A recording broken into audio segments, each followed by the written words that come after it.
Nomination submit করেছিলাম তা আজকে আমি উইথড্র করতে যাচ্ছি।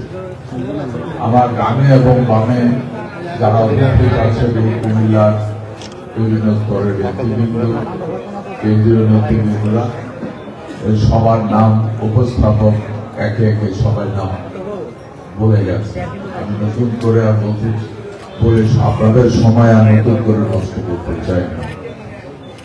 বিশেষ করে আমার বামে উপস্থিত আছেন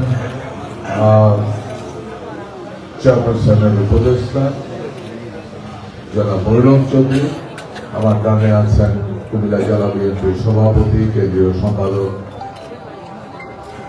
এবং বগুড়া থেকে আগামী দিনে নির্বাচনে অংশগ্রহণ করছেন তিনি জাকারিয়া তারেক সুমন সহ আরেকজন প্রার্থী আছেন আমাদের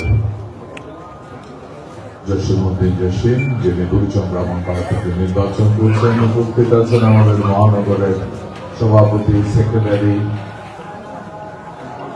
জেলার সেক্রেটারি সহ বিভিন্ন স্তরের নেতৃবৃন্দ, বিভাগীয় সহ সম্পাদক সহ বিভিন্ন স্তরের নেতৃবৃন্দ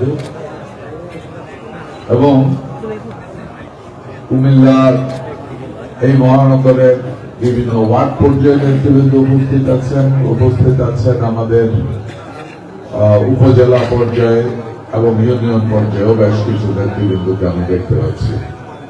আমি এই স্বতন্ত্র প্রার্থী হিসাবে এখানে নমিনেশন জমা দিয়েছি এবং নেতা কর্মীদেরকে নিয়ে পুরা নির্বাচনী এলাকা গণসংযোগ আমি শুরু করেছিলাম। উনি আমার চেয়ারম্যান দলের, এই দলকে আমি ভালোবাসি, ওনার প্রতি শ্রদ্ধা এবং দায়িত্ববোধ থেকে আমি আমার যে স্বতন্ত্র নির্বাচনী নমিনেশন সাবমিট করেছিলাম তা আজকে আমি উইথড্র করতে যাচ্ছি।